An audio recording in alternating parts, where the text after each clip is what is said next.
Você sabe o que os trens magnéticos de alta velocidade, a pasta de dente, o tratamento de água, os painéis solares, tomógrafos e turbinas de aviões têm em comum? São exemplos da utilização final dos produtos da Alcoa Poços de Caldas. Na fábrica são produzidos aluminas e hidratos, tarugos e lingotes de ligas a partir do alumínio e sucata, e o pó de alumínio, única unidade da Alcoa no mundo a fabricar este importante produto. Alcoa, transformando potencial em progresso verdadeiro. Boa tarde a todos. Depois de uma linda manhã, vamos agora com a próxima atividade do Flipossos, o festival que conta com o patrocínio da Alcoa através da Lei de Incentivo à Cultura. É uma realização da GSC Eventos Especiais, Secretaria Especial de Cultura e o Ministério do Turismo. Vamos agora com a tão aguardada e emocionante atividade Viver é a coisa mais rara do mundo. Só pelo nome já podemos ter uma ideia, né? Essa mesa é uma realização da editora Madrepérola e todos nós queremos ser felizes. Mas qual a chave que é para se viver bem? Para uns, parece simples e automático, mas quando somos convidados a protagonizar nossa história, precisamos nos esforçar muito, não é mesmo? Nessa conversa entre autores, será discutido como é possível dominar a admirável arte que é a vida. Essa mesa conta com o oferecimento da editora Madrepérola, que vocês podem ver, conferir o carrossel aqui embaixo com todos os livros. E para compor a mesa, chamo João Melo, amante de filosofia, sociologia e psicologia. O autor tem apreço pela reflexão, pelo pensar e pela percepção consciente de uma vida bem vivida. Hortência Melo, que criou em 2020 a página Palavra e Afeto no Instagram. Advogada por formação, poetisa e compositora por vocação. E Cal Bonnet, empreendedora, viajante e voluntária. Atualmente está como influenciadora digital e autora. Pela Madrepérola, já publicou os livros Com Gratidão, Metades Inteiras e Amar, Elo. Teremos a mediação de Winnie Pereira, que é arquiteta, doutora em urbanismo e artista nas horas vagas. Ama literatura mais do que tudo e também adora cinema. Ufa! Que pessoal, hein? Gente, sejam todos bem-vindos. Gostaria de agradecer imensamente a honra que é poder ter vocês aqui conosco. Tenham uma boa mesa e obrigada mais uma vez. Olá, obrigada. Boa tarde, pessoal. Queria agradecer demais ao convite da Flicopos. Estamos aqui na nossa mesa das 2 horas, todos nós da Madre, né? E aí vamos juntar esses autores maravilhosos, João, Cal e Hortência, né? O João e a Cal eu já conhecia antes, a Hortência conheci essa semana. E já li os livros de vocês todos, na verdade. Hortência, o seu eu li essa semana. Do João acabou de lançar, né, recentemente, No Fundo do Poço Lavei a Alma, não é, João? Uhum. Exatamente. E aí acabou de lançar o Simples como as Nuvens e eu esqueci a segunda parte do nome, Cal. Tava lendo. Leve como as Despedidas. Leve como as Despedidas. E eu acho que os livros de vocês três têm uma coisa de falar sobre a boa vida, né? O que seria a boa vida, mas principalmente eu senti uma coisa relacionada à saúde mental, assim, que isso tem tudo a ver. E a gente podia começar falando um pouco sobre isso, assim, sobre como é que vocês estão avaliando a vida de vocês agora nesse momento pós-pandemia. Vocês entendem que estão conseguindo fazer esse viver bem? Acho que a gente podia começar pensando nisso. E aí quem gostaria de falar primeiro? Aí, nesse momento. Posso começar? Pode ser, Hortência, Posso claro, começar? obrigada. Pois bora lá. Rapaz, esse negócio da pandemia fez a gente entrar em um buraco. Eu vou pegar aqui o gancho do livro do João, né? No fundo do poço real, de autodescoberta, de olhar mais para dentro de si para poder entender o contexto do mundo. E foi tão assustador, que acho que é um privilégio quem conseguiu sair deste período complexo com a saúde mental intacta, que não foi o meu caso. Eu acredito que da grande maioria da população também não foi. a nossa mente entrou em um looping de incertezas, sem saber o que é que iria acontecer no dia de amanhã. E essa falta de perspectiva, além de despertar ansiedade, além de despertar medo, além de despertar insegurança e principalmente dor, porque muita gente perdeu muita gente querida. E todo esse misto de sentimentos, para você manter sua consciência e sua mente tranquila, intacta e 100% saudável, eu falo que realmente é algo muito difícil. Foi muito difícil, foi muito complexo. E para mim, para o meu caso pessoal, eu entrei em um processo, foi aí que surgiu a minha página, foi aí que eu realmente me vi como escritora, para tentar sair um pouco dessa realidade. E eu entrei no meu universo paralelo. E a escrita, para mim, foi realmente meu universo paralelo. E eu digo que foi minha salvação. Porque foi a partir das minhas reflexões e das palavras que eu fui me encontrar. E me encontrando, eu ajudei a encontrar outras pessoas. E acho que essa foi a parte mais positiva de escrever, não é? Que eu não sabia que eu teria tantas proporções inimagináveis de alcançar tanta gente. E nesse processo, eu fui restabelecendo a minha dignidade mental, né? A gente fala tanto de dignidade da pessoa humana e a gente esquece um pouco, a gente especifica um pouco mais, trazendo a mente para esse processo de dignidade. Porque eu acho que muito mais você ser digno, de você ter direitos em inúmeras áreas da nossa vida, acho que mais importante ainda é a gente ter nossa própria liberdade dentro da nossa cabeça. E muita gente acabou perdendo isso. E agora é que está o processo de se reencontrar, de voltar para dentro de si, de se entender e de reorganizar a caixinha toda bagunçada nesses últimos anos que foram tão difíceis. Aí tá todo mundo em silêncio, eu não sei se me ouviram. Aí pronto, dá um medo, valha. Quem gostaria? Quem vai? Posso ir? Claro, João. Às vezes. Você tá ouvindo, Cal? Um instantinho. Tá ouvindo, Cal, a gente? Tá, joia? Eu sim. Às vezes eu acho que eu tô sim conseguindo viver na plenitude, às vezes eu acho que não. Depende do dia que eu acordo. Tem dia que eu acordo achando que eu tô extremamente no caminho certo, tem dias eu acho que eu falo, talvez eu esteja ainda um pouco perdido, mas eu acho que a vida é mais ou menos isso, sabe? Existem momentos sim que a gente vai ter muita clareza daquilo que está acontecendo na nossa vida. Existem momentos que a gente fala, caramba, será que eu estou fazendo certo? Será que tá dando? Será que o que eu estou fazendo é isso mesmo? E eu acho que nesse período de pandemia que a gente enfrentou, né, e que a gente está enfrentando ainda, porque ainda não acabou, né? Pelo menos para mim foi um momento em que eu realmente me vi no fundo do poço, entendeu? Eu tive algumas experiências de perdas antes da pandemia, e nesse momento, da hora que quando entrou a pandemia, eu ainda não tinha superado o luto, não tinha enfrentado realmente o que tinha acontecido na minha vida. E as únicas válvulas de escape que eu não tinha mais naquele momento, porque eu saía antes da pandemia, né, para poder beber com os amigos, para poder fugir daquela realidade que eu estava vivendo. E aí, quando entrou a pandemia, eu não tinha mais isso. Então, foi o momento em que eu precisei olhar realmente para dentro, como a Hortência falou, e abraçar ou tentar, de alguma forma, entender o que estava acontecendo dentro de mim, não buscar o motivo por que as coisas aconteceram, mas sim como eu ia enfrentar aquilo, como que aquilo ia ser na minha vida a partir daquele momento, né? Então, aí eu descobri a filosofia, a sociologia, a psicologia, e hoje eu acho que o João de 2 anos atrás estaria muito orgulhoso do João de hoje, entendeu?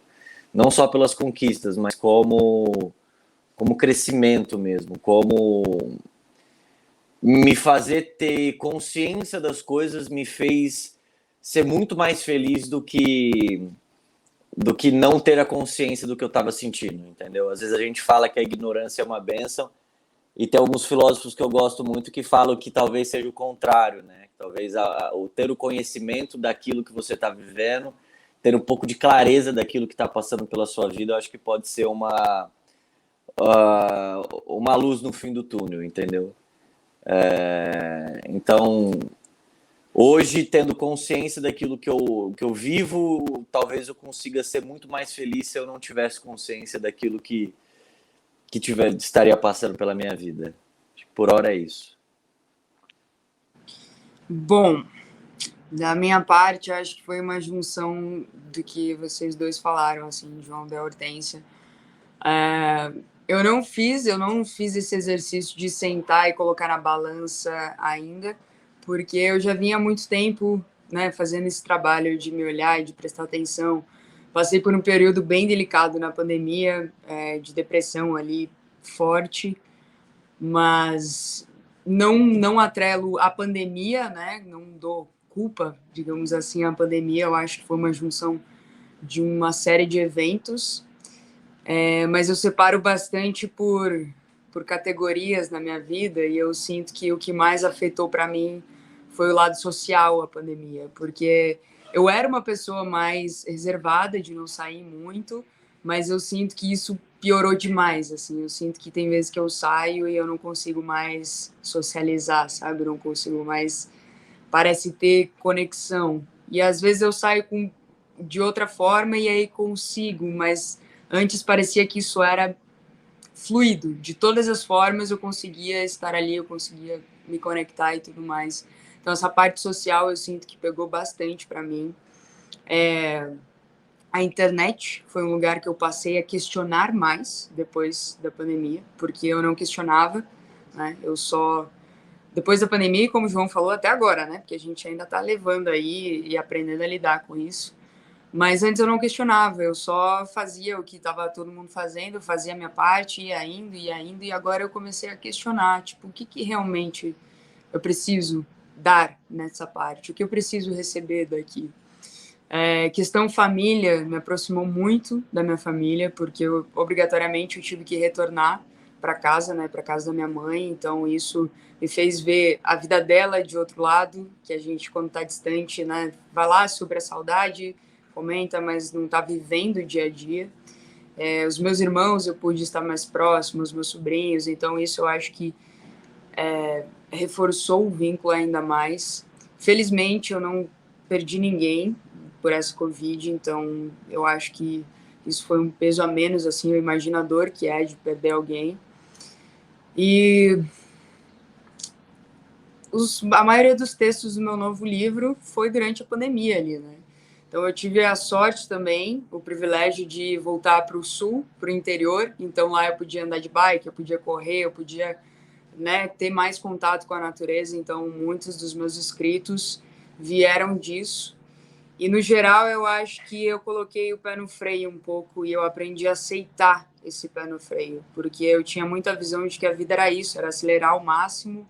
Tipo, eu tô com 26, então agora é a idade onde eu tenho que colocar tudo e aceitar tudo, sabe? Tipo, vai trabalhar, sei lá, muito e vai perder qualidade de vida e é isso mesmo, e a vida é isso, e não pode descansar, e tem que acordar às 5, e tem que não sei o quê, e tem que, e aí nesse momento eu vi que não, peraí, eu fui obrigada a frear e tá tudo bem frear, sabe? É importante frear, é importante você ver a vida de outros pontos e acalmar.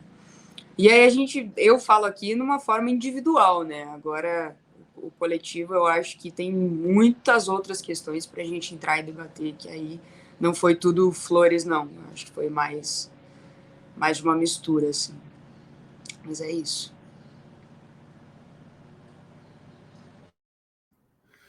Pois é, gente. Às vezes eu fico pensando nessa questão dos 3 últimos livros, né? O primeiro, livro de vocês ter surgido nesse contexto de pandemia, e como isso tem a ver também com o privilégio que a gente tem de ter estado numa situação um pouco mais confortável, né? Até para essa questão de produção.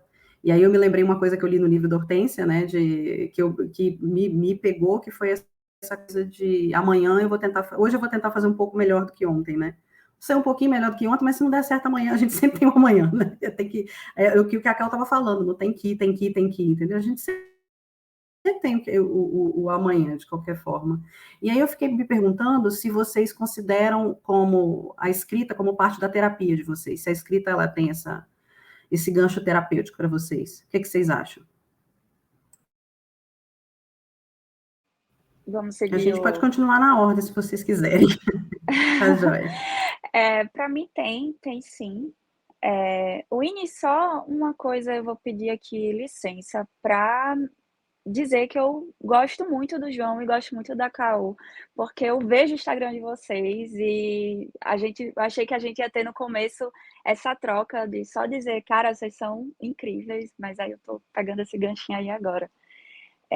E eu tenho muitos seguidores que são apaixonados pela Caô. Eu recebi muitas mensagens no WhatsApp falando: eu não acredito que você vai fazer live com ela. Ela é maravilhosa. Então, enfim. A escrita sim, funciona para mim como terapia. Total, total. Acho que desde que eu me entendo por gente. É a forma que eu tenho de me expressar. É a forma que eu vejo de me conhecer. E é a forma que eu vejo de colocar as minhas ideias, porque às vezes eu acho que eu sou fora dessa realidade, e por mais que eu seja formada, tenha mestrado, tenha uma profissão, eu às vezes me acho fora da casinha, no sentido de eu acho que eu não sou desse planeta. E a escrita, ela me permite ser quem eu sou. Então a minha doideira todinha vai ali para as palavras e eu me conheço. E eu acho que isso é puramente terapêutico e existência, sobrevivência. Olha, eu descobri que a escrita era assim um processo terapêutico para mim há pouco tempo, porque eu fui pegar gosto pela leitura realmente na pandemia.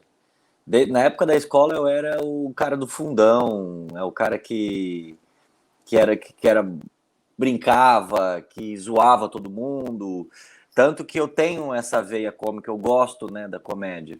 E a comédia é uma das minhas terapias, porque eu acho que, não digo terapia, acho que é válvulas de escape, né? Que é quando parece que tudo tá desmoronando, existem algumas coisas que eu consigo ter em volta ali para dar uma paz, mesmo que seja momentânea, né? A escrita é uma delas, só que recentemente, e a leitura também, né?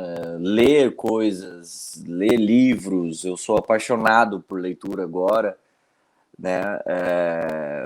Então acho que veio que uma em sequência da outra, porque quanto mais eu lia, mais vinha coisas da minha cabeça que eu falava, cara, eu preciso colocar isso para fora de alguma forma, eu preciso externalizar isso, porque não é possível que isso... Eu acho que o processo de aprendizado para mim também é expor isso de alguma forma, é conversar sobre isso com alguém ou escrever isso. Eu acho que fica mais fixo na minha cabeça, na minha memória. Então, acho que a escrita em si, ela engloba não só um processo terapêutico, mas também como um processo de aprendizado muito grande para mim. Porque eu consigo, pelo menos, ter um mapa daquilo, tudo que eu estou pensando, e eu vou jogando tudo que eu estou falando, tudo que está passando pela minha cabeça, porque às vezes eu acho que eu vou surtar, que eu vou entrar em parafuso, que começa a sair fumaça da minha cabeça, e aí eu falo, não, eu preciso escrever, entendeu? Eu preciso de alguma forma externalizar isso, e a escrita é onde eu consigo me encontrar. Se eu não estou escrevendo no computador, é o bloco de notas do celular. Se não for o bloco de notas do celular, é um bloquinho que tenho perto, para poder, pelo menos, registrar isso de alguma forma. Bom, para mim, eu acho que desde pequena, né, gostava de ouvir histórias, de contar histórias, mas nunca fui de gostar de ler. Aprendi a ler lá nos 17 e aí passei a ler vários livros desde então. A parte da escrita surgiu com 14, onde eu comecei a escrever e era assim mais uma forma de desabafo. Hoje eu vejo o blog que eu tinha e eu falo, caramba, sentia coisa pra caramba, né? Mas era muito no sentido de só colocar, assim, sem ajeitar as palavras, sem preocupar com forma poética, algo assim. Coisa que hoje eu faço no meu caderno pessoal, que aí eu peguei o hábito de fazer à mão, e isso para mim sim é muito terapêutico. Agora a escrita dos livros é muito algo, não sei, é muito pós-sentimento de algo que não é só meu, sabe? É algo que vem depois de uma corrida, vem durante um passeio, vem de observar. É sempre do externo, não é de observar algo interno. O interno meu, é que ali que eu falo literalmente, é no caderno terapêutico, no caderno que eu faço à mão, né? E ali sim, para mim é terapêutico. Já a outra escrita dos livros e tudo mais é muito do externo, claro que misturado com o que eu tô sentindo sobre, mas aí depois é tipo, sei lá, eu só precisava escrever aquilo, sabe? Não para mim, não para alguma análise, mas no meu caderno é mais isso.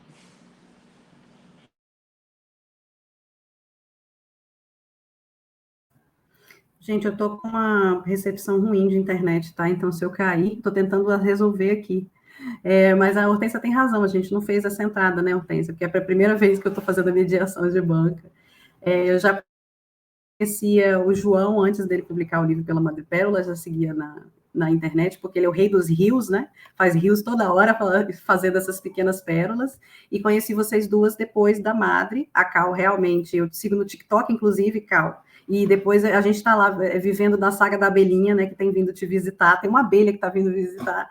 E a Cal tem essa cara, que eu tenho esse hábito. E as pessoas, às vezes, convivem com a gente e acham que a gente é meio louca, né? Tipo, tá bom, é uma abelha. Mas uma vez eu estava no ônibus aqui no Rio, na chuva, e a abelha está abelha. Aí depois eu lembrei de você. Então, se vocês quiserem falar aí entre vocês um pouquinho, se vocês já se seguem.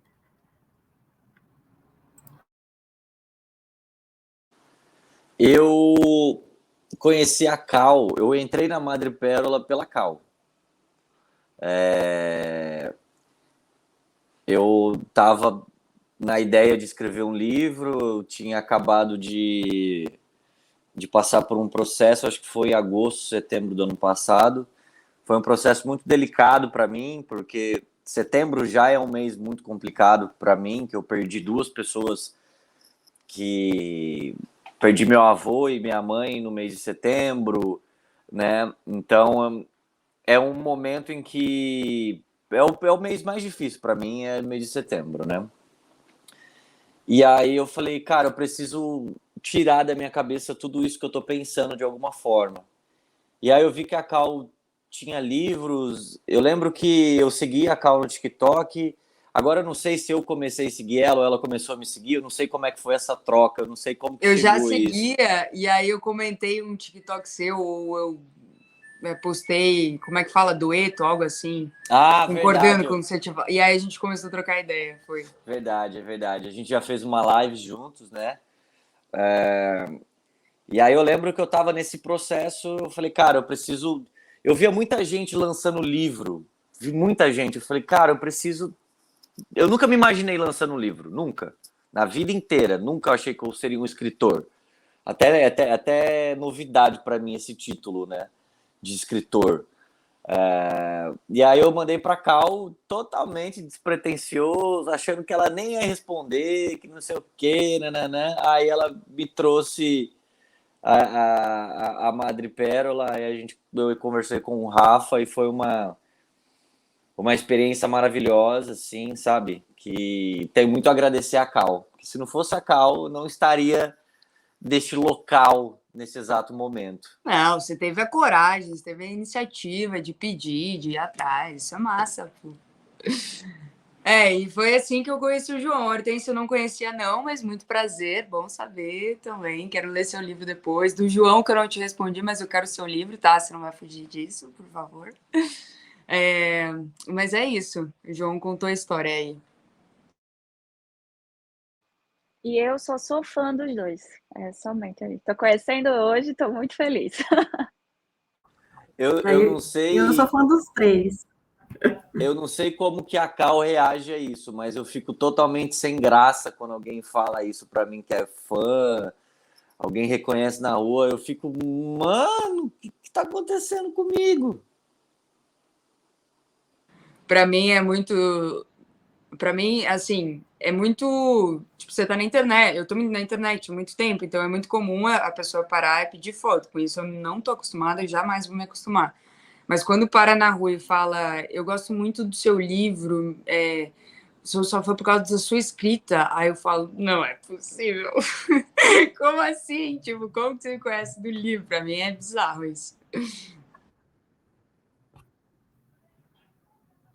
Não, e vocês três têm a mesma coisa de serem grandes, né, na escrita pela internet, nas redes sociais, né? Então, eu fico me perguntando e pergunto a vocês aqui, qual o papel que as redes tiveram para vocês nesse hábito de, igual a Cal falou, ter um blog apenas como uma descarga mental, né, um brainstorm, e aí isso se tornar um trabalho, ou se isso atrapalha vocês hoje no processo criativo? Como é que é as redes sociais na construção desse bem viver aí de vocês?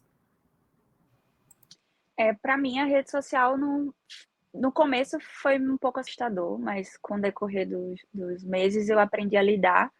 E hoje ela é somente uma parte da minha vida, ela não é a minha vida, e eu também não quero que ela se torne a minha vida, mas ela é uma parte da minha vida. Essa coisa de ser reconhecido e tal, eu viajo muito para fazer prova de concurso, e todo aeroporto que eu vou, assim, quase sempre alguém me para e fala: "Ah, você é a menina do Palavra e Afeta". É algo legal, não vou dizer que é algo assustador, ruim ou me dá pânico, mas ao mesmo tempo é algo novo que me faz pensar: eu preciso ver melhor minhas atitudes, não é? Eu não posso mais fazer coisas que eu fazia se ninguém estivesse olhando, sempre vai ter alguém me olhando, alguém pode apontar o dedo e dizer: "Ih", porque a internet tem muito isso, não é? São 2 universos, você tem a sua vida real, a sua realidade, e você tem a internet. O que você faz na sua vida real dificilmente vai causar um impacto na internet se você é uma pessoa desconhecida, mas quando você acaba tendo visibilidade na internet, a sua vida real e a internet, elas se tornam uma coisa só.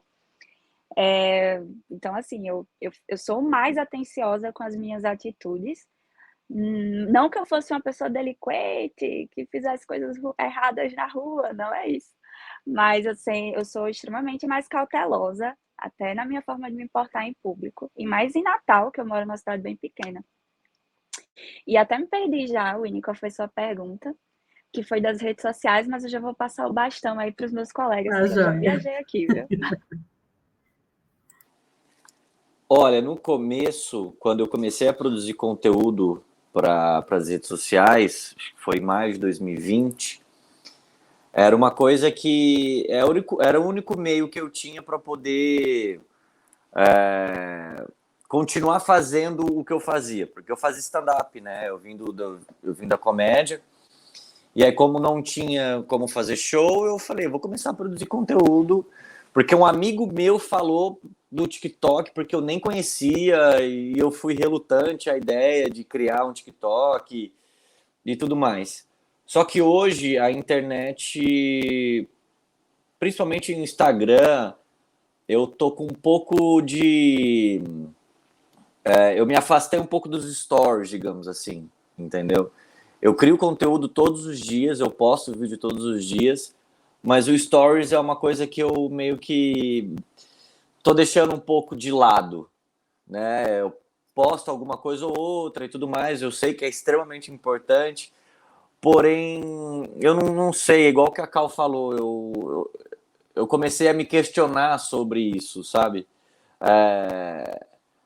Até que ponto eu tenho que estar ali o tempo todo, ficar postando stories o tempo todo, porque a vida não cabe na tela de um celular, entendeu? Então, eu falo que que a rede social é a vitrine da vida. E na vitrine só tem as melhores combinações, as melhores roupas, os melhores looks, e o restante fica tudo lá atrás. É igual as redes sociais, é igual a internet. Não é terra de ninguém, existem coisas muito boas na internet que a gente pode consumir, que tem pessoas incríveis na internet, que isso fez com que a gente tivesse mais acesso a elas, né? Mas também a internet hoje deu voz para as pessoas que, infelizmente, utilizam a rede de uma maneira não tão legal, né? De uma maneira nada agradável. Então, eu às vezes fico um pouco, depois eu saio, para que não se torne algo que seja mais nocivo para mim.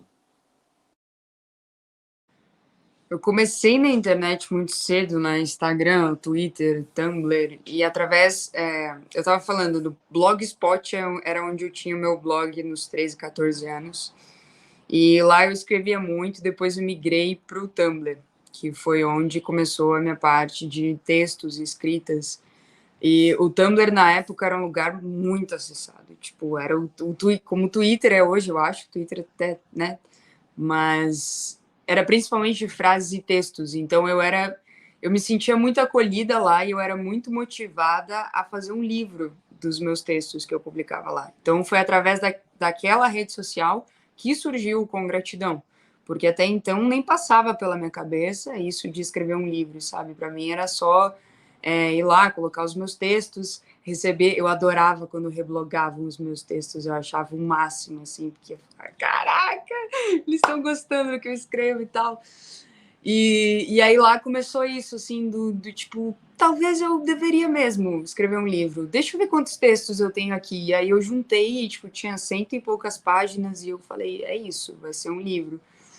E aí depois, eu até tive uma página também de frases no Instagram, mas era algo que a minha escrita, ela não acontece do jeito, eu vou sentar e eu vou escrever agora. Eu gostaria muito, talvez um dia isso aconteça e seja assim. Mas não é. E aí vem quando dá. Então, tipo, a página começou a ficar lá. Eu posto hoje, mês que vem nos vemos de novo, sabe? Se der, não. E eu não queria esse compromisso de ter que obrigatoriamente estar ali postando uma frase ou algo, ou tirado não sei onde, para ter visibilidade. Não era esse o intuito. E em paralelo com a escrita, eu vim fazendo a vida de influenciadora também. Então, eu comecei a trabalhar com marcas em 2019, e aí comecei a trabalhar muito. E aí chegou num ponto que eu precisava viver a minha vida no offline para conseguir escrever, para ter inspiração. Mas eu não podia sair do online porque eu tinha que prestar números para as marcas, senão eu não trabalhava. E aí eu arrumava um trabalho fixo, CLT, mas eu não tinha mental para escrever. Então, tipo, ficava uma bola de neve e eu ficava muito nessa indecisão, nesse questionamento que existe até hoje e, sinceramente, eu acho que pro resto da minha vida eu vou ter essa questão, sabe? Até o dia que a escrita virou para mim algo que vai ser um hobby. Eu brinco com isso. Eu nunca... Isso que você falou, João, do título de escritor, para mim é uma responsabilidade imensa que eu gostaria de não carregar. Por isso que eu falo, eu estou escritora. Amanhã, sei lá, entendeu? Tipo, escrevi aí uns livros e é isso. Mas as redes sociais me ajudaram muito nessa questão dos livros.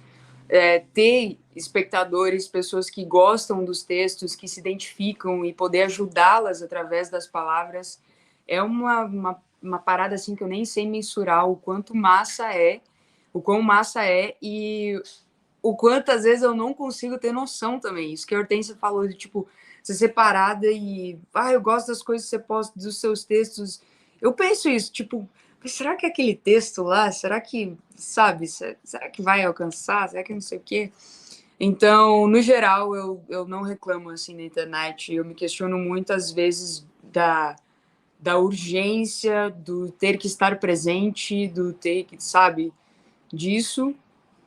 Mas eu reconheço o quão longe eu cheguei, o quão mais eu posso ir. E mais do que isso, quantas pessoas a gente toca, sabe? Tipo, o João lançou o livro agora, eu não sei quanto tempo o livro da Hortência tem, mas quando eu pego o relatório da Madre, assim, olho dos livros que já saíram, eu falo, caramba, esse tanto de pessoas leram os meus livros, sabe? Que massa isso, assim. Então, para mim é muito bom a internet, no geral, assim. E quando não é, eu desligo mesmo. Eu dou um tempo e aí volto quando eu estiver um pouco melhor, assim. Assim, a internet é importante dessa questão do dar voz. E eu acho que, vendo vocês três no Instagram, principalmente no TikTok, né, no caso do Cal, o João ainda não sigo no TikTok, mas irei seguir, que dá espaço para todos os métodos de expressão, né? Porque você vê a Hortência que sempre posta mais versos, né? Mais posts minimalistas, a Cal sempre com aquelas fotos, assim, garota Tumblr, né? Sempre as fotos assim com o dia a dia, mas sempre aquelas fotos lindíssimas, sépia, assim, e o João com essa coisa dos rios. E vocês têm um alcance grande, e às vezes a gente fica com um preconceito de achar que a literatura brasileira está morrendo, que as pessoas não se preocupam com leitura, que as pessoas não se preocupam com literatura.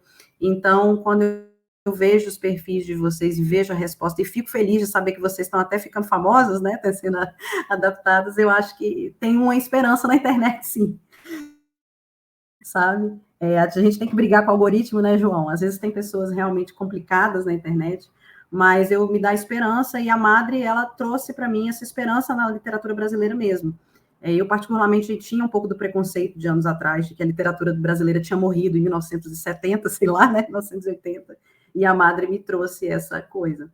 E o que eu entendi de principal, que me pegou nos livros de vocês, o da Cal, principalmente no Amarelo, e os dois de vocês, o Palavra e Afeto e o do Fundo do Poço, é porque vocês dão um espaço para as relacionamentos, principalmente amorosos, românticos, né?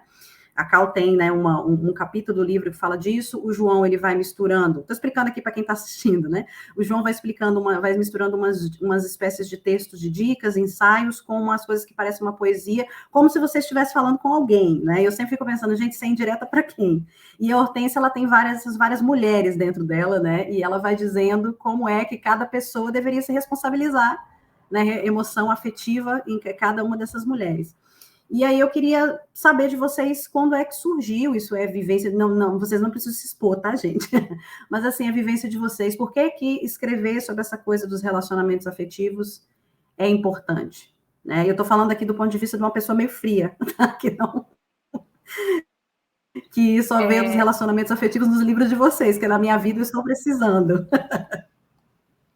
Winnie, só pegando um gancho do que você falou sobre a literatura, eu acho que a literatura brasileira ela nunca esteve tão democrática quanto os tempos de hoje. Se você for ver os livros antigos, o português ele era elitista.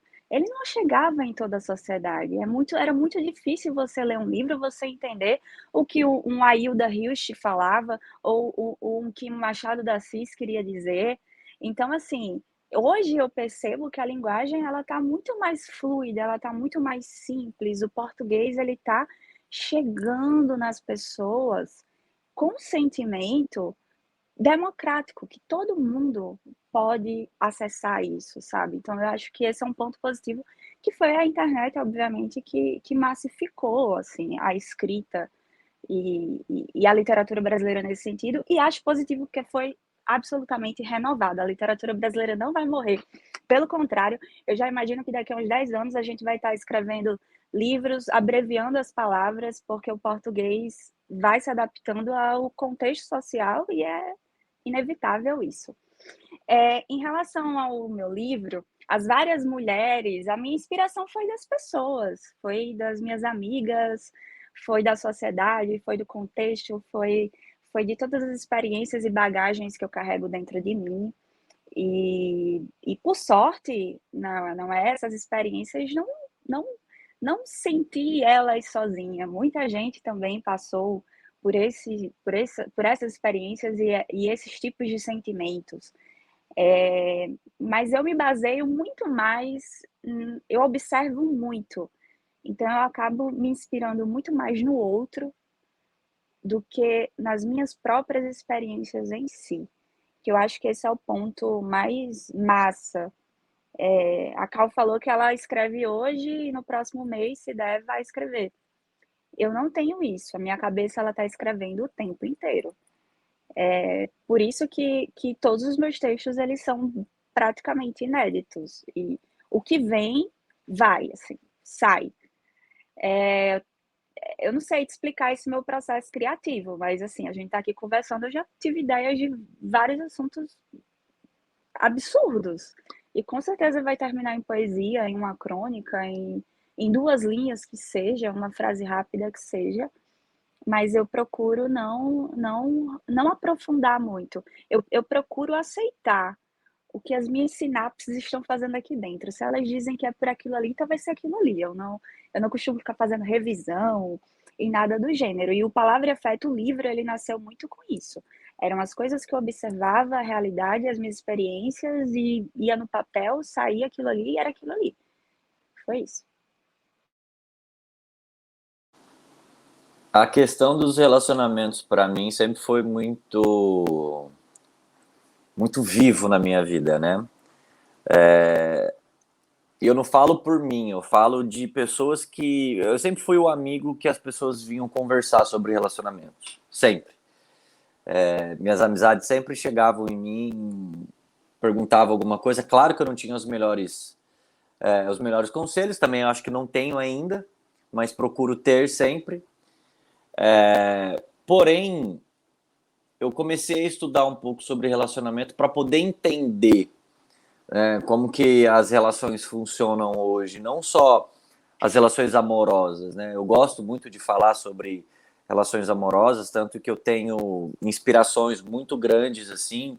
Tem uma psicanalista que eu sou apaixonado, que chama Regina Navarro Lins, que ela consegue destrinchar as relações amorosas de uma maneira tão simples e tão gostosa de ouvir. Ela tem livros também, né? Lançou, acho que, alguns livros. Mas a minha intenção era tentar entender o porquê que algumas relações minhas não tinham dado certo, tinham acabado, o porquê que às vezes eu tinha um certo tipo de sentimento. E hoje eu vejo que a gente se relaciona, principalmente as relações amorosas, a forma que a gente se relaciona é um pouco arcaica ainda, sabe? A gente está em pleno século XXI e a estrutura do relacionamento é muito baseada no século XX, entendeu? E a gente está passando por esse processo de transição, saindo dessa coisa mais antiga para o novo, assim, né? Não idealizando a outra pessoa, respeitando a individualidade de cada um, a liberdade. Eu acho que antigamente essas coisas eram difíceis de acontecer e hoje a gente está lutando para que isso aconteça. Então foi um momento que eu falei, eu preciso estudar um pouco sobre as relações, porque a gente se relaciona com todo mundo. A gente se relaciona com o mundo e ninguém ensina a gente a nada, né? A gente acaba que tem que aprender tudo meio que na marra, tudo meio que quebrando a cara. Então a minha intenção era tentar entender um pouco mais como que as relações funcionavam e como funcionam, né? Essa que foi a minha ideia de princípio sobre falar de relacionamentos. Tanto Com Gratidão quanto o Amarelo, se você pegar os dois na índice e juntar, você vai ver que é sobre os momentos, sobre motivação, vive, sobre respirar, respire, algo assim. Eu não sei mais dos meus próprios livros, não tenho de cor, mas é mais ou menos a continuação um do outro, e são 3 capítulos. E eles falam da vida, né, das motivações, enfim, e das relações, porque eu tenho para mim que nós humanos somos isso, né? Não só nas relações afetivas, mas a gente tem todo tipo de relação, né? Para ir para padaria, a gente tem que ter uma relação, tem que falar, oi, eu quero pão, é um relacionamento que se dá ali. Mas o afetivo em si, no Com Gratidão, ele nasceu porque hoje eu me vejo como uma pessoa um pouco mais equilibrada. Lá atrás, eu era muito emocional. Então, se eu não tinha uma relação afetiva que eu considerava importante para mim ter, boa, nada da minha vida andava. Tipo, o trabalho dava errado, as coisas davam errado. Eu precisava estar gostando de alguém e que aquilo ali estivesse em paz para que as coisas fossem, sabe? Só que, como todo mundo que ama, pelo menos, né, vai aprendendo em si, não aceitando que é o amor, tipo, sei lá, o amor da minha mãe pelo meu pai é diferente. Eu não vejo aquilo como amor hoje, sabe? Eu olho, cara, quanto eles sofreram. Então, pra mim, as pessoas até me perguntam muito, o que é o amor? Eu falo, cara, eu não sei, vai descobrir. Tipo, o que é amor pra mim pode não ser pra você. Você vai ter que descobrir. Então, conforme eu fui sofrendo pelos amores, pelas relações, eu fui escrevendo. E aquilo era, eu tenho certeza, eu não fiz esse exercício, mas eu tenho certeza que sentar e ler os dois, um na sequência do outro, hoje, eu vou falar, caraca, que BO que eu passei aqui. Hoje tudo faz sentido para eu estar onde estou, né? E eu sempre tive comigo que quando eu vivesse um relacionamento bom, saudável, eu não ia ter o que escrever.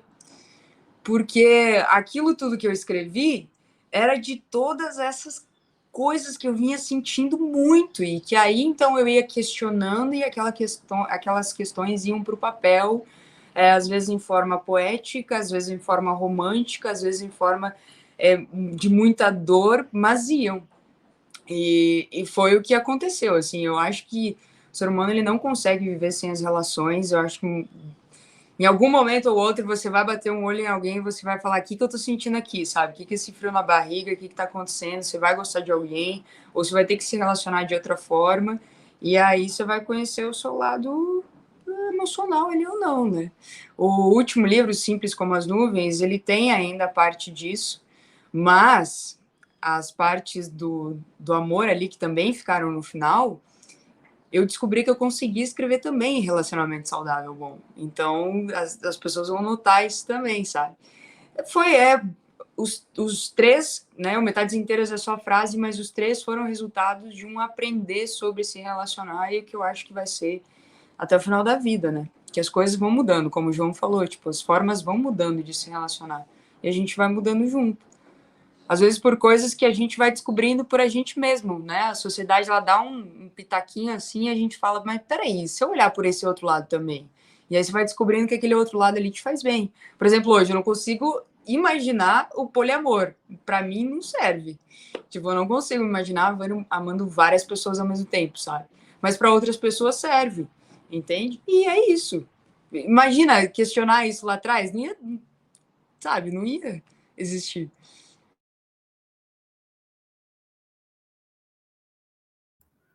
Eu gostaria, inclusive, de pegar um gancho da fala da Cal. Você falou do formato de amor, né, dos seus pais, do formato de relacionamento que a gente estava falando. E eu estou aqui fazendo um pré-julgamento, estou imaginando que nós quatro somos mais ou menos da mesma geração, né? Talvez a Caroline também das Libras aí sejam, né? Quem está entre 20 e muitos e 30 e muitos, né? E eu fico me questionando, nós milênios, que somos os culpados de todos os problemas da Terra, né? Sempre botam uma culpa na gente, nascidos em 80 e 90. Mas eu fico pensando, o modelo de bem viver e da boa relação, vocês entendem que é diferente? A gente é diferente na nossa geração, das anteriores, né? Por exemplo, dos boomers, dos nossos pais, ou vocês acham que no fundo, a gente está todo mundo sempre procurando as mesmas coisas, em termos de uma boa vida e de bons relacionamentos? Acho que é uma pergunta mais filosófica, assim, só porque eu pensei muito no que a Cal disse A ali, sua pergunta travou um pouco do que para ela mim. considera amor ou não, né? Se vocês entendem que a percepção do que é uma boa vida e bons relacionamentos, a gente está criando novas percepções, nossa geração e as posteriores, que são diferentes das anteriores, ou se os seres humanos continuam querendo as mesmas coisas, entendeu? Pensando nas mesmas coisas, desejando as mesmas coisas. Porque eu lembrei de Entendi. você questionando os seus pais, né? O que era amor antes, o que é amor hoje, entendeu? Eu acredito que os seres humanos continuam querendo as mesmas coisas. A diferença é que agora a gente dá rótulo, a gente nomeia, a gente diz o que é determinada coisa. A gente vem falar aqui do poliamor. O poliamor, ele nada mais é do que publicizar relações que antigamente eram escondidas. Não é? Não venham me dizer que na década de 30 não existia um homem que amava 2, 3, 4, 5 mulheres. Óbvio que existia. Vinícius de Moraes casou 6 vezes. Então, assim, na época dele ainda não tinha divórcio, era desquite. Então, você percebe que a sociedade, ela vai tendo as mesmas necessidades, porque nós somos humanos. E o nosso despertar de sentimentos e de liberdade vai evoluindo. E essa evolução, ela não volta, né? A gente não regride nesse sentido, a gente vai evoluindo. E essa evolução de liberdade, a sociedade, a gente como cultura, vai dando nome a elas. A gente vê a comunidade LGBTQIA+, já está com um monte de letras ali depois do... Esse A+, ele vem para trazer outras tantas formas de expressão, de se entender a sua sexualidade. E E aí eu vou trazer um pouco aí do meu conhecimento jurídico.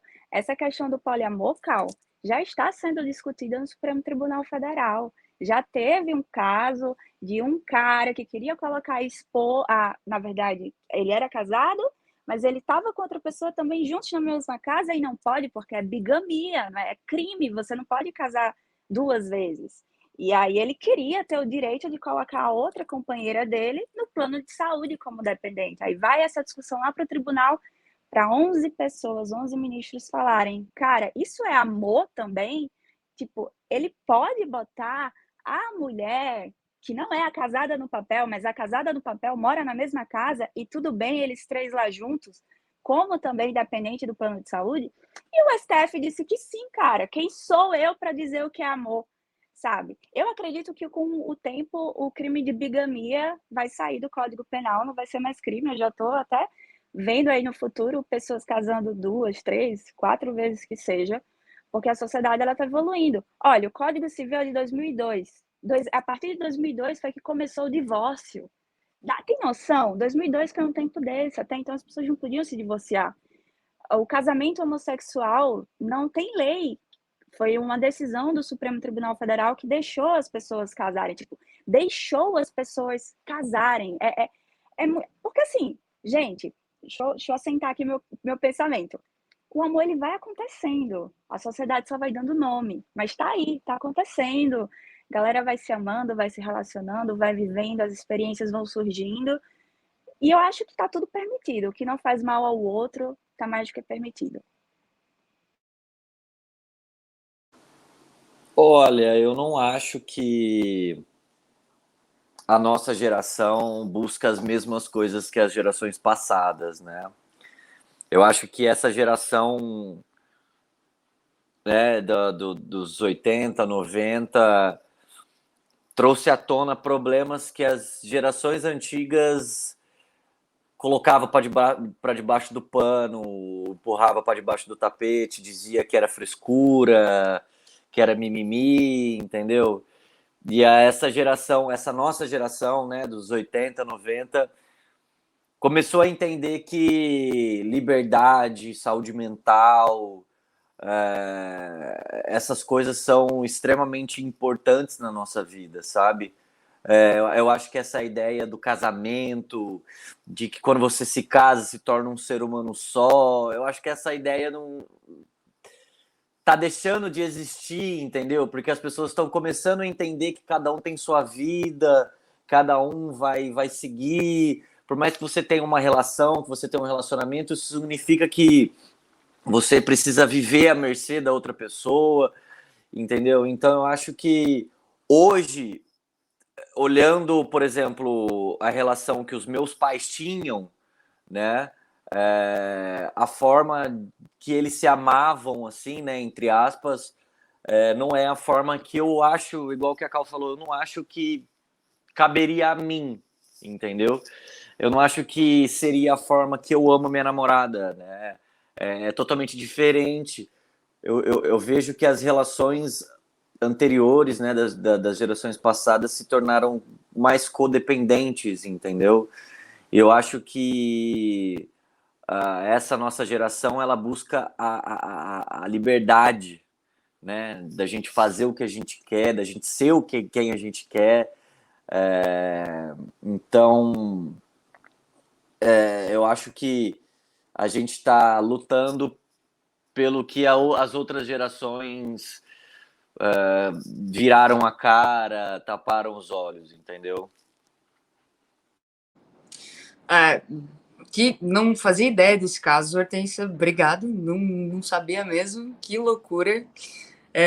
Falando disso, então, existia no passado, acredito sim, não tinha conhecimento também, não sou tão culta assim disso do Vinícius, não fazia ideia, mas eu acho que dar nome às coisas nos faz ser mais claros uns com os outros, às vezes, nessa questão de diálogo, né? Por exemplo, você está casado com alguém, uma monogamia, digamos, e aí você começa a sair com outra mulher sem o consentimento de quem você está casado, sabe? Isso já é uma traição, e isso acontecia muito também no passado. que para mim era esse modelo que eu via e que não funciona, tipo, que não, jamais eu faria isso, sabe?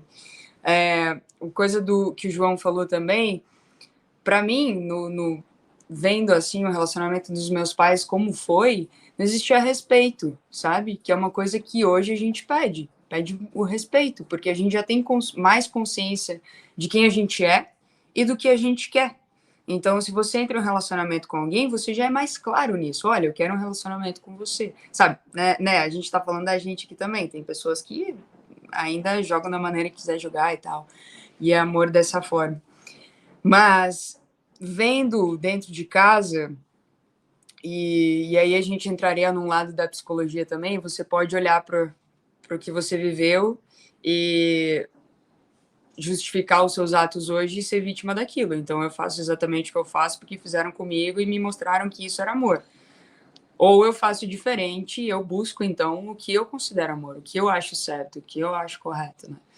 Então, sim, olhar para o meu passado não me cabe. Eu quero buscar minha forma de como eu me sinto bem, de como eu faço bem para o outro também, porque uma relação não é sobre si, é sobre a liberdade dos indivíduos, mas existe um elo que junta-os. Então, o que é melhor para você, né? É saber ceder, é saber conversar, é saber coisa que na minha família não tinha antigamente. Não tinha esse negócio de comunicação, porque ninguém se conhecia também, porque nunca precisaram disso, sabe? A vida era muito automática, era trabalhar, servir a casa, servir os pais, servir os filhos, ponto, sabe? Não tinha um tempo ali para você, pelo menos na minha realidade, assim. Então, acho que é isso.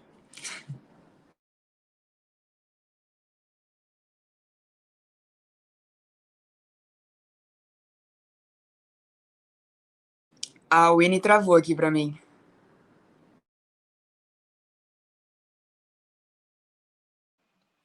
Para mim também. Para mim também. Ela foi com Deus. Ei, gente, só um parêntese, já que ela foi com Deus aí, daqui a pouco ela volta. Olha que interessante, a gente estava falando há um tempo atrás que a gente não sabe definir o amor, né? A Cal falou isso, que ela não sabe definir o amor. Mas vocês sabem definir o amor antigo, que é o que vocês não querem.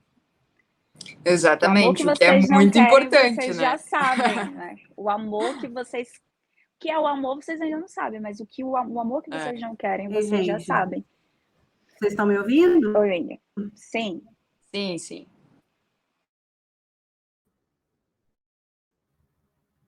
Eu voltei, vocês estão me vendo? Ah, tá. Não, o que eu pensei nisso é que vocês estão falando do que eu acho que a nossa geração quer, que as coisas sejam mais individualizadas e menos padronizadas, que o modelo de relacionamento que serve para um vai servir para todos, né? Antigamente era um modelo só, e é isso aí. E tem que ser assim, né? Eu acho que até os nossos pais ainda viram o relacionamento. Bom, gente, a gente está na reta final e eu queria primeiro aproveitar para dizer que estamos recebendo 1000 elogios, está no chat da nossa mesa, e queria fechar com uma pergunta de uma pessoa que... Estão me ouvindo? Oi? Olá. Agora eu ouvi. Agora ouviram? Estão ouvindo, Hortência, Cal? Te ouvi, eu tô. Amanda Contiero fez um comentário aqui, fez uma pergunta para vocês para a gente fechar. Já estamos quase nos 60 aqui, minutos. Boa tarde. Emocionada em ver todos vocês juntos falando em live. Ou seja, a Amanda é uma fã dos três, né? Sou fã dos livros e da escrita tão sensível de vocês. Parabéns por tanto talento. Aí ela vem com a pergunta. Gostaria de saber qual a maior fonte de inspiração poética que encontram para escrever. O acaso ou algum momento e circunstância especial? E aí eu quero fazer um gancho da Amanda, que se vocês puderem usar o exemplo do último livro de vocês para responder a pergunta dela. Vocês entenderam o que ela perguntou? Qual seria a fonte de inspiração para escrever, né? Um momento ou acaso, ou alguma circunstância? A minha fonte é tudo. Vamos de Hortência? Todas as experiências... Podemos continuar conversando. Já comecei. A minha fonte é tudo, são as minhas experiências de vida, é o que eu observo na vida dos outros, é o que eu vejo no noticiário, no jornal da vida que seja. O livro Palavra e Afeto, ele é uma construção de várias versões femininas em uma só mulher, porque eu acredito que a gente pode ser o que a gente quiser ser. Hoje eu posso ser uma coisa, daqui a 2, 3, 4 anos eu posso mudar completamente o que eu sou. E o livro foi baseado nisso, foi baseado na minha construção como mulher, como nordestina, como advogada e como poeta. E vi também muitas experiências de amigas e de amigos e de pessoas aleatórias e fui colocando lá no livro. Tanto é que um dos meus textos preferidos que eu escrevi, que eu até estava falando, comentei essa semana com os seguidores, que é o falando sobre o para sempre, né? Que eu tenho um problema com o para sempre, do porquê que a gente tem que deixar as coisas, a gente tem que buscar sempre o para sempre, o eterno, o amor eterno, ou um trabalho eterno. Por que a gente não pode mudar? Por que a gente não pode ser fluido? Por que a gente não pode quebrar esse padrão de deixar tudo muito amarrado e deixar a gente, sei lá, mudar de ideia se quiser? E o livro, ele é basicamente isso. São várias frases e textos para a gente refletir um pouco e fazer com que a cabeça saia dessa bolha e amplifique para o conhecimento bem maior de si mesmo. Eu tenho algumas inspirações no acaso, mas também nos momentos. Eu acho que eu não consigo sentar, igual que a Cal falou, eu não consigo sentar para escrever. A ideia, ela precisa vir até mim. Ela parece que ela tá ali circulando na minha cabeça, ela parece uma nuvem, entendeu? Parece uma nuvem que ela tá andando, ela tá perambulando, ela para aqui, a hora que ela para aqui eu preciso escrever, porque senão eu perco, aí ela vai embora. Se eu não escrever, ela vai embora, né? Mas o último livro, né, No Fundo do Poço, foi bem um momento mesmo. Tem algumas coisas que estavam ali pelo acaso, que me vieram na ideia. Porém, aquele momento em que eu estava escrevendo o livro era um momento em que eu realmente estava tentando entender a vida de uma outra forma, de uma outra maneira, com outros olhos, entendeu? Porque a gente é tão condicionado a pensar de uma forma. É igual aquele clipe do Pink Floyd, que você coloca todo mundo numa esteira e vai todo mundo nessa esteira, entendeu? E quando eu conheci a filosofia, foi quando eu comecei a pensar do tipo, cara, a gente tem que pensar um pouco fora do padrão, né? Daquilo que as pessoas chamam de padrão, na verdade. E aí foi quando eu comecei a escrever e foi quando me deu o estalo para o livro. A gente fala muito de movimento, de fluidez, e a gente fala muito que, eu acho que no geral nós três aqui, de que tudo vem da vida, né? A gente vai vivendo, a gente vai observando a vida e o que é a vida sem movimento, né? O que é a vida sem mudanças? Se a gente não passasse por isso, se existisse o para sempre, o eterno, quanto será que a gente faria esforço? Quanto será que a gente veria realmente da vida, né? Acho que até eu me perco muito em nomes de filósofos e tudo mais, mas tem alguém que diz que o que a gente buscaria se soubéssemos que somos eternos? Tipo, qual seria a graça se não tivesse a morte, sabe? O Simples como as Nuvens, nessa parte, já diz para mim que as nuvens, elas são passageiras, logo elas não são simples. Não é toda nuvem que chove, não é toda nuvem que aparece no céu. Não é simples isso. E leve como uma despedida não quer dizer que as despedidas são leves. Mas você pode levar esse livro como uma despedida minha, da escrita, entendeu? Então, esse livro, ele traz alguns textos, um ou dois, se eu não me engano, são bem poucos, talvez um pouco mais, bem sensoriais, de momentos que eu passei sensoriais na vida e que eu quis trazer essa sensação para as pessoas. Ele fala das despedidas, porque eu nunca soube lidar. eu nunca soube escrever uma carta de despedidas. Eu falo ali que eu escrevi 2 até hoje, e realmente foram, mas ainda assim eu não sei lidar com isso. Eu não conheço ninguém que consiga. Até com as despedidas de que a gente sabe que vai ver a pessoa amanhã, até com que a gente nunca mais vai ver, até com pessoa, um ente querido que faleceu, tipo, a gente, né, eu não sei.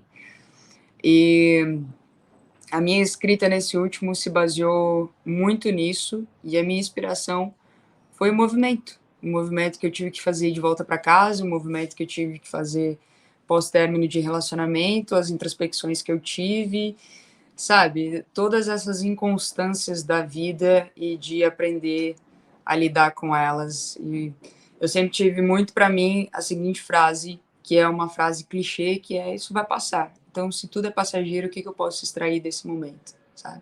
Então, é muito isso, assim. Acaso, momentos, uma mistura de tudo.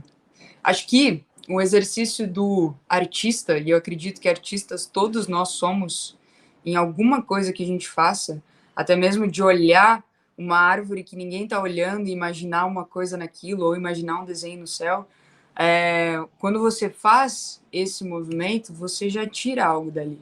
Só que algumas pessoas transformam em palavras, outras transformam em um respiro de paz, e outras nem veem. Então, é muito disso, de você sentir a vida no seu intrínseco, genuíno, né, da onde a gente veio, não do que a gente está fazendo dela.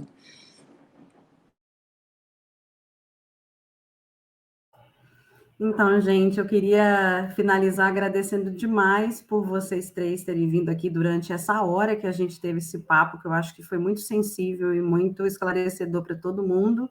E, claro, eu estou aqui representando os seus fãs, que são milhares deles, vocês podem ter certeza, e agradecer a vocês por esses livros que não deixam de ser favores escritos que vocês fazem para a gente. Às vezes são pequenas palavras que a gente quer ler, inclusive são livros que a gente vai grifando, né? O meu Kindle é todo assim.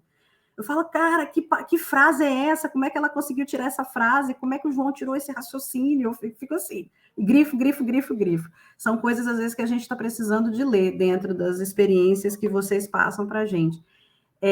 Queria, né, obviamente, fazer essa promoção, né, dos livros do João, que é No Fundo do Poço, Lavei a Alma, o da Hortência Mello, que é Palavra e Afeto, e o último da Cauane, né, Cauane, da Cal, que é O Simples como as Nuvens e Leves da Despedidas, que eles três são lançamentos de 2022, se eu não me engano, né?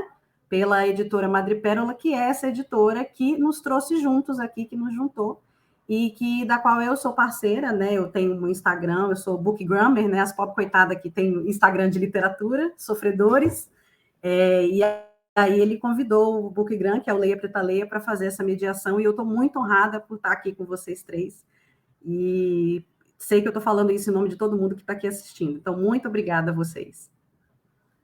Muito obrigada pelo espaço. Obrigada, gente, pela partilha aí. Nós que agradecemos. É uma honra para o Flipossos ter uma mesa com esse peso, com essa profundidade. Infelizmente, a gente tem pouco tempo, né? Senão a gente poderia passar a tarde toda falando, né? São pontos muito importantes serem abordados e realmente faz a gente pensar na gente, né? E nas pessoas que estão ao nosso redor. Mas gostaria de agradecer imensamente a Winnie, a Cal, o João e a Hortência. Muito obrigada. Carol, que está fazendo as libras para a gente. Muito obrigada. Agradecer a editora Madrepérola, dizer mais uma vez que o carrossel deles se encontra aqui embaixo, ou vocês podem acessar aqui em cima a nossa livraria, onde vocês encontram todos os livros de todas as editoras que estão participando com a gente. E nesse momento eu gostaria de agradecer a todas elas, que são a Círio Alvim, Brasil Publishing, Collie Books, a própria Madrepérola, Martins Fontes, Mil Caramiolas, Oficina Raquel, Piraporiando, Planeta, Record, Rocco, AKDP Amazon, Sextante, Edições Sesc e Rota Imaginária. Agradecer também o Polígono Sul Mineiro do Livro, os nossos apoios, a EPTV e a TASSE, e o nosso patrocinador Alcoa. Pessoal, muito obrigada a todos que nos assistiram. A gente tinha mais perguntas aqui, só que infelizmente não tem como a gente falar, principalmente porque são perguntas profundas. Uma delas, como os 3 escritores veem a vida? Gente, infelizmente 1 hora é pouco para a gente poder falar sobre isso, né? Muito obrigada a vocês, muito obrigada a todos que nos assistiram. E para você assistir novamente, clique aqui em cima, assista novamente. Nos vemos às 18 horas na nossa próxima mesa. Muito obrigada a todos. Tchau. Obrigado, gente. Valeu mesmo. Valeu, pessoal. Tchau.